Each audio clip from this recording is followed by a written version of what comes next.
Assalamualaikum warahmatullahi wabarakatuh. Perkenalkan, kami dari kelompok 6 akan mempresentasikan hasil diskusi kasus kelompok kami. Sebelumnya perkenalkan anggota kelompok kami yaitu Lintang Nurhayati, Linda Timorita Hamzah dan Murdani Widyasmoro. Langsung saja kami akan mempresentasikan hasil diskusi kelompok kami. Yang pertama kami akan membahas 4 topik yaitu teori belajar behavioristik, teori sosial kognitif, teori belajar konstruktivisme dan teori belajar humanistik. Teori belajar behavioristik adalah teori belajar yang berfokus pada perubahan perilaku peserta didik sebagai hasil dari proses pembelajaran. Menurut teori ini, perubahan perilaku peserta didik disebabkan oleh adanya interaksi antara stimulus dan respon. Stimulus tersebut berupa lingkungan belajar peserta didik, baik bersifat internal maupun eksternal, sedangkan respon merupakan reaksi fisik terhadap rangsangan stimulus yang diterima tersebut. Berdasarkan sudut pandang teori behavioristik, hal yang terjadi di antara stimulus dan respon dianggap tidak penting untuk diperhatikan karena tidak dapat diamati dan tidak dapat diukur. Ciri-ciri teori belajar behavioristik. 1. Mementingkan pengaruh lingkungan. 2. Mementingkan bagian-bagian atau elementalistik. 3. Mementingkan peranan aksi. 4. Mengutamakan mekanisme terbentuknya hasil belajar melalui prosedur stimulus respon. 5. Mementingkan peranan kemampuan yang sudah terbentuk sebelumnya. 6. Mementingkan pembentukan kebiasaan melalui latihan dan pengulangan. 7. Memunculkan perilaku yang diinginkan sebagai hasil dari proses belajar. Teori belajar sosial kognitif adalah teori yang muncul setelah teori belajar behavioristik. Teori kognitif sosial yang dikemukakan oleh Albert Bandura ini lahir berdasarkan kritik atas teori yang dikembangkan oleh ahli behavioristik. Menurut Albert Bandura, walaupun prinsip belajar cukup menjelaskan dan meramalkan perilaku, namun prinsip tersebut harus memperhatikan suatu fenomena yang diabaikan oleh paradigma behaviorisme, yaitu manusia mempunyai kemampuan berpikir dan mengatur tingkah lakunya sendiri. Bandura merumuskan teori belajar sosial dengan mengakomodasi kemampuan kognitif manusia dalam berpikir dan belajar melalui pengamatan sosial. Agar lebih mudah dalam memahami teori sosial kognitif dari Bandura, silahkan amati gambar berikut ini.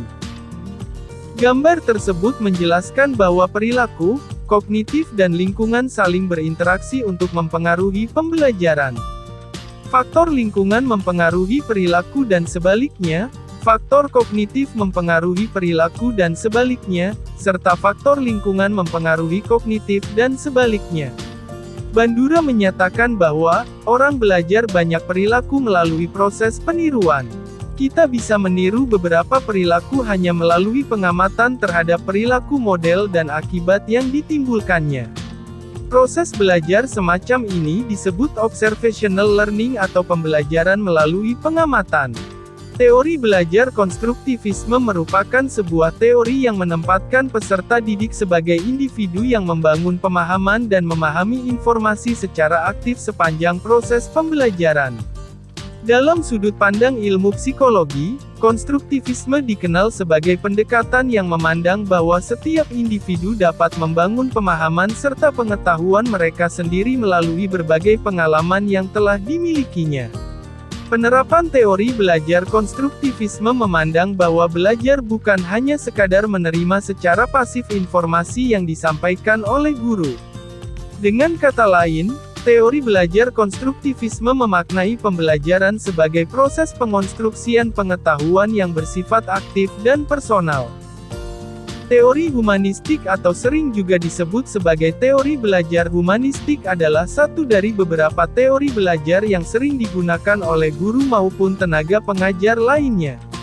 Secara garis besar, teori ini bertujuan untuk menghasilkan hal baik bagi kemanusiaan supaya bisa mencapai aktualisasi diri dan membuat individu mampu mengenali dirinya sendiri.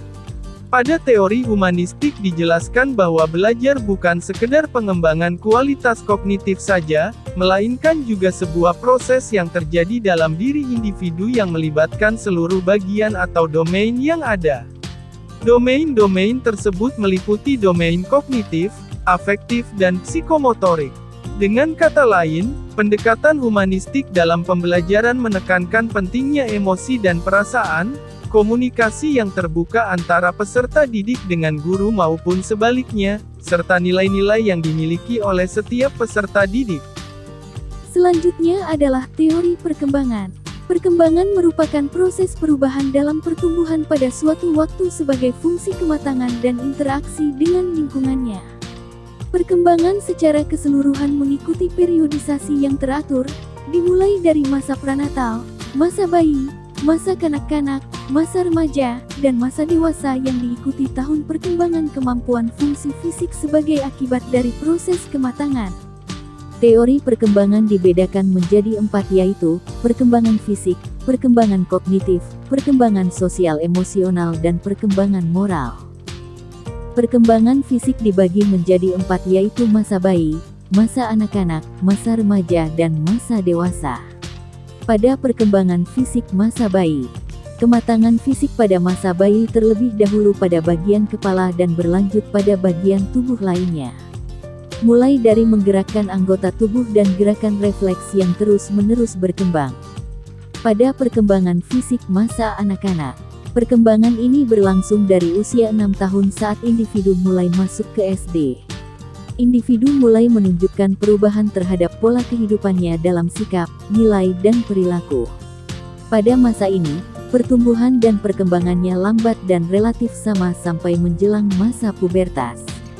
Pada perkembangan fisik masa remaja, perubahan fisik tampak berkembang dengan pesat, karena perubahan fisik merupakan gejala primer yang membuat organisme secara matang mampu bereproduksi. Gejala primer ditandai oleh perubahan postur tubuh, percepatan pertumbuhan tinggi badan dan berat badan. Pada perkembangan fisik masa dewasa, penampilan fisik pada masa dewasa sudah semakin matang, sehingga siap untuk melakukan tugas-tugas seperti orang dewasa lainnya, misalnya bekerja, menikah dan memiliki anak. Selanjutnya perkembangan kognitif. Perkembangan kognitif dibagi menjadi 4 tahap yaitu, sensori motorik, praoperasional, operasional konkret, operasional formal. Perkembangan kognitif pada tahap sensori motorik terjadi pada usia kurang dari 2 tahun. Pada tahap ini, bayi membangun pemahaman tentang dunia dengan mengoordinasikan pengalaman sensorik mereka, seperti melihat dan mendengar, dengan tindakan motorik mereka, mencapai dan menyentuh. Perkembangan kognitif tahap praoperasional terjadi pada usia 2-7 tahun. Anak telah menunjukkan aktivitas kognitif dalam menghadapi berbagai hal di luar dirinya. Meskipun kemampuan berpikirnya masih belum mempunyai sistem yang terorganisasi dengan baik, namun anak sudah mampu memahami realitas di lingkungan dengan menggunakan tanda-tanda dan simbol. Cara berpikir anak pada pertingkat ini bersifat tidak sistematis, tidak konsisten, dan tidak logis.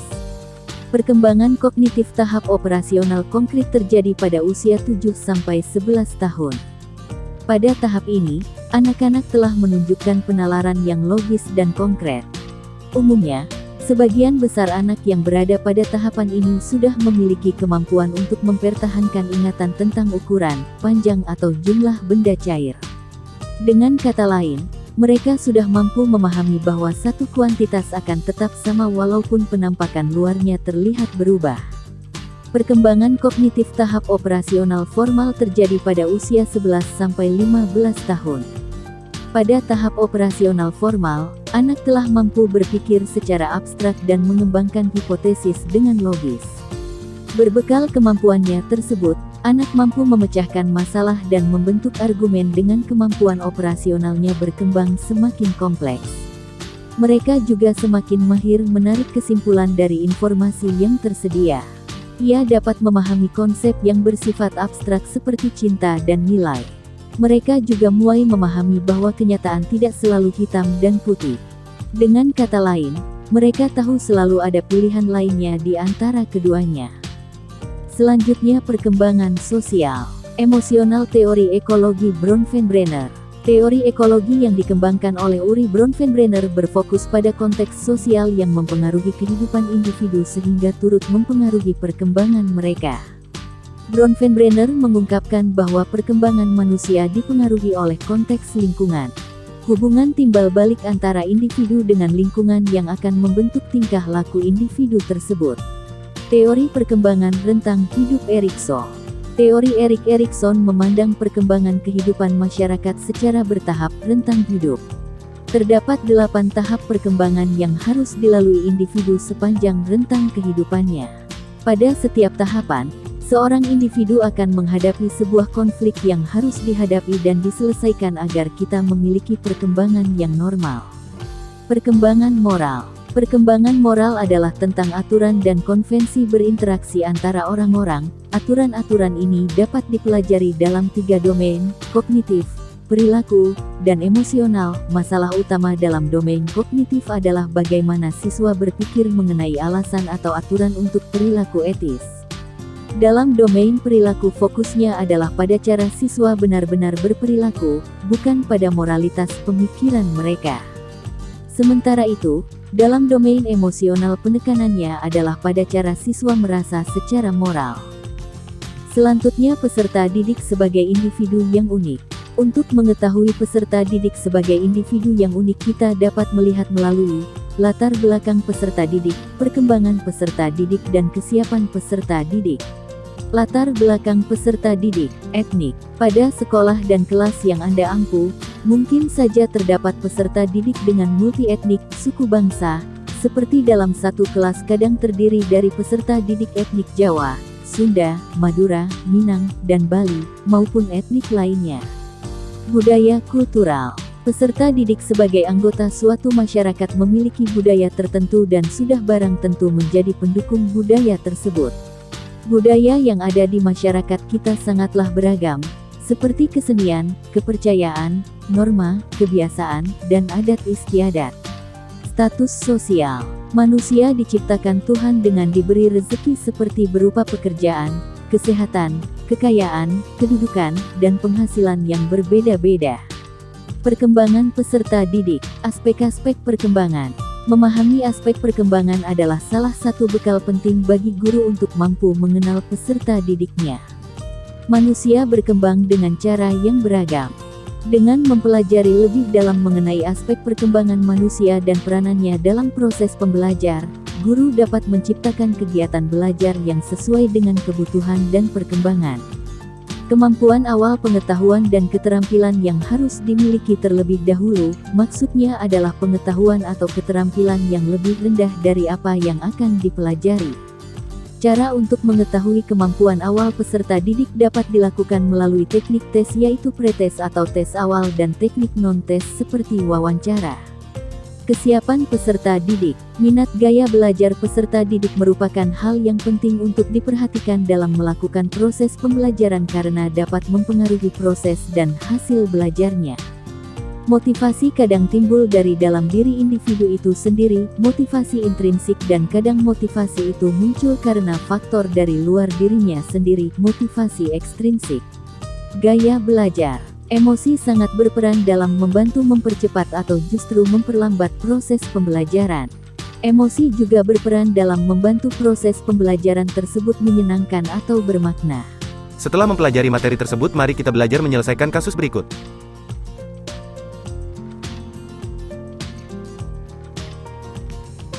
Untuk kasus pertama, soal pertama, hal yang membuat peserta didik mampu mengerjakan soal dengan baik pada percobaan kedua adalah peserta didik sudah memiliki memori atau ingatan dari pengalaman dan pengetahuannya untuk menyelesaikan soal pada tahap sebelumnya. Karena memori atau ingatan yang sudah terbentuk dan terekam dengan baik, secara sistematis, peserta didik dapat menyelesaikan soal yang sama dengan langkah yang sama juga. Pengulangan menyelesaikan masalah dan pelatihan mampu mengoptimalkan kemampuan peserta didik sehingga semakin terampil dalam mengerjakan soal yang sama. Untuk soal kedua, sebagai seorang calon guru, metode pada kasus ini dapat diterapkan pada kegiatan pembelajaran yang memerlukan proses berpikir secara sistematis dan diperlukan suatu pengulangan dalam membelajarkannya sehingga tercapai tujuan pembelajaran, di mana peserta didik dapat memecahkan permasalahan yang sama dengan melakukan pengulangan langkah yang sama seperti yang dilakukan sebelumnya. Denagen cara mengingat. Teori belajar yang berkaitan dengan kasus ini adalah behavioristik. Teori belajar behavioristik berfokus pada tingkah laku sebagai hasil dari pengkondisian lingkungan. Pada kasus ini, guru mengkondisikan kelas dengan memberikan langkah pemecahan soal min, rata-rata, yang diikuti oleh peserta didik.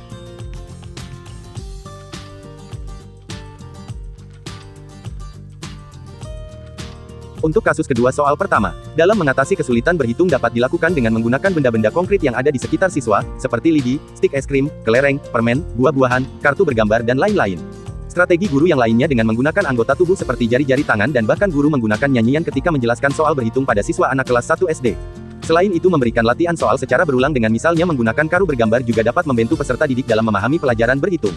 Soal kedua, sebelum memulai pembelajaran guru sebaiknya melakukan tes awal untuk mengetahui seberapa tingkat kelancaran berhitung peserta didik, kemudian mengajarkan materi dari yang sederhana sesuai dengan kemampuan awal berdasarkan tes diagnostik lalu diurutkan secara hierarkis menuju yang kompleks sesuai dengan teori behavioristik.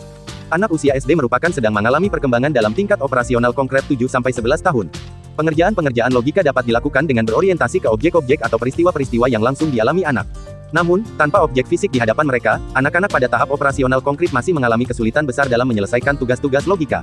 Sehingga dengan menggunakan benda-benda konkret yang ada di sekitar siswa, seperti lidi, stik es krim, kelereng, permen, buah-buahan, kartu bergambar dan lain-lain dapat membantu siswa dalam memahami pengerjaan logika menjadi lebih konkret. Berdasarkan tahap perkembangan kognitif Piaget, anak kelas 1 SD masuk dalam tahap operasional konkret sudah memiliki kemampuan untuk berhitung. Namun, karena usia tahun adalah tahap operasional konkret tahap awal maka siswa dalam belajar berhitung masih memerlukan bimbingan dalam latihan soal. Dengan melakukan latihan soal menggunakan kartu bergambar dapat membentuk kebiasaan sebagai pengulangan untuk menguatkan kemampuan berhitung siswa. Pada awalnya latihan soal yang diberikan sangat bergantung dengan bantuan guru lalu sedikit demi sedikit guru mengurangi bantuan anak mampu untuk memecahkan masalah dari tugas yang dihadapinya. Solusi tersebut termasuk dalam teori belajar scaffolding Vygotsky.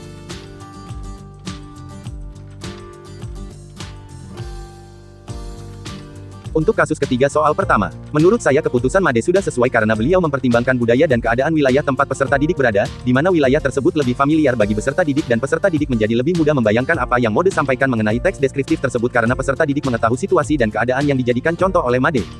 Untuk soal nomor 2, pada pembelajaran tersebut Made menggunakan teori pembelajaran humanistik. Teori ini bertujuan untuk menghasilkan hal baik bagi kemanusiaan supaya bisa mencapai aktualisasi diri dan membuat individu mampu mengenali dirinya sendiri. Berdasarkan teori ini, seorang pendidik harus mampu mengarahkan, menjadi fasilitator tanpa ikut campur terlalu mendalam pada proses pengendalian diri peserta didik, sehingga diharapkan bisa tercapai tujuan pembelajaran.